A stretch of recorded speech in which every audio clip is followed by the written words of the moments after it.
Hello बच्चों, let's read the question. The question says the effective nuclear charge increases in a period from left to right.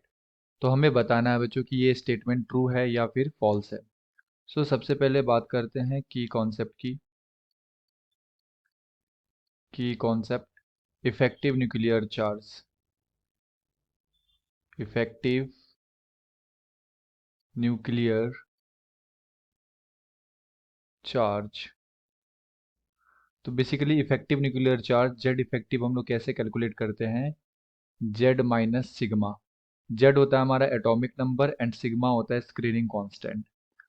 तो अगर हम लोग यहाँ पे इन जनरलाइज देखें कि लेफ्ट से राइट जब जाते हैं पीरियोडिक टेबल के अंदर, तो क्या होता है? नंबर ऑफ सेल सेम होते हैं. नंबर ऑफ सेल, ये क्या होता है बच्चों? सेम होता है जब हम लोग किसी भी पीरियड में मूव करते हैं लेफ्ट से राइट की तरफ. और यहाँ पे नंबर ऑफ प्रोटॉन क्या होते हैं? इंक्रीज होते हैं.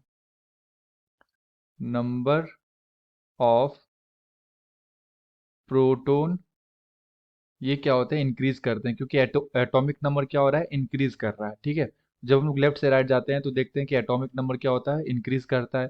तो नंबर ऑफ प्रोटॉन और नंबर ऑफ इलेक्ट्रॉन इंक्रीज करते रहते हैं, जिसकी वजह से अट्रैक्शन फोर्स जो होता है between the nucleus and the outer electron, ये क्या हो जाता है बच्चों? इंक्रीज हो जाता है. तो हम लोग बोल सकते हैं attraction force between nucleus and outer electron increases, और जिसके वजह से क्या हो जाता है? इफेक्टिव न्यूक्लियर चार्ज इंक्रीज हो जाता है. ओके. तो जब हम लोग लेफ्ट से राइट जाएंगे तो इफेक्टिव न्यूक्लियर चार्ज क्या होता है बच्चों? बढ़ जाता है. ठीक है. तो ये जो स्टेटमेंट हमें दे रखा है, ये कैसा स्टेटमेंट है? ट्रू स्टेटमेंट है. I hope you have understood it well. Best of luck. Thank you.